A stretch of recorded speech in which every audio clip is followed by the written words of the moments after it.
House Leader, third party. Thank you, Honourable Speaker.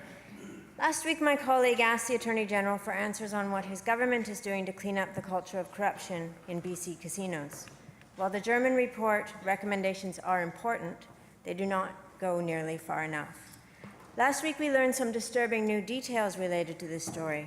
We learned that the RCMP, in fact, were quite concerned that BC government officials may have leaked information that compromised RCMP raids in 2015 on underground casinos. Those raids targeted specific underground illegal gambling operations that were found hastily abandoned. This raises serious questions, but when the media asked questions on whether there had been any investigations into the integrity of information sharing between RCMP and the BC government, the response was met with silence. My question is to the Attorney General. Given this troubling situation, have there been any investigations into the integrity of information sharing between RCMP and the BC government? Attorney General. Thank you very much, Mr. I know the member is well aware that almost immediately on taking on this role, we asked Peter German to go in and do a review of what has been happening and how we can stop the money laundering taking place in BC casinos on an urgent basis, and he certainly did that.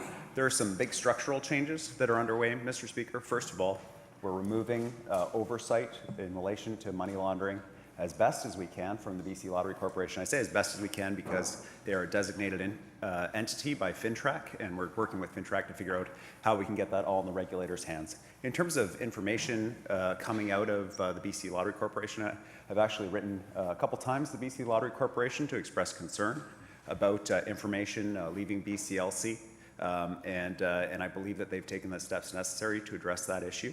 In terms of larger issue of potentially information leaving the previous government that was raised by the news release, certainly I read the same report with concern, and certainly we've taken it under advisement in terms of larger deliberations about next steps. House Leader, third party on a supplemental. Thank you, Honourable Speaker, and I appreciate the response from the Attorney General. I think I want to go a little bit deeper. The story about alleged criminal information sharing as a way to thwart the actions of the RCMP may go beyond just minor officials. According to notes taken by the BC Lottery Corporation's former head of anti-money laundering, high levels of BC's government had also been briefed. It appears that a lot of people right to the highest levels had inside knowledge of this specific operation in 2015, which unfortunately cast doubt on the whole branch of government.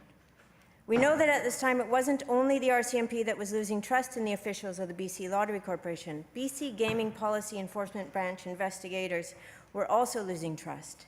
The RCMP had noticed that the BC Lottery Corporation leadership had been unwilling to address what was a clear acceptance of large amounts of cash, very likely linked to crime. My question again is to the Attorney General. Clearly more is needed to get to the root of these troubling revelations. If police don't have confidence in branches of the provincial government, how can British Columbians?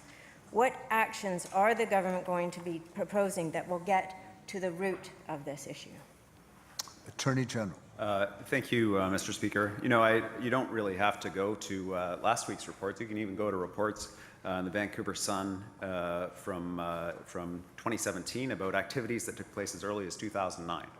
In 2009, there was a report that said, look, known gangsters are gambling in BC casinos. That there is an issue with, quote, a significant increase in the use of illegal gaming houses in the province, and the legitimization of proceeds of crime through BC gaming facilities. That was a second report, a memo in 2016. People knew, Honourable Speaker, what was happening in BC casinos. I have no question about that. And I also have no question that inadequate steps were taken. I think that is a matter of public record. I think it's very clear. And when our government took over, we said, tell the casinos to stop accepting the money, even though we knew it would cost $30 million. And in addition, we're in the process of examining one of Dr. German's key recommendations, which is to set up an independent policing unit to deal with crime in casinos. This is in contrast to the previous government, which of course defunded the integrated casino gaming policing team. So you can see there's a significant difference in government approaches to get to the bottom of this and provide resources. I am every day, as best as possible, asking the federal government to be involved too, because we don't believe that this is limited to casinos, nor do we believe that this is strictly a provincial issue. Thank you, Honourable Speaker.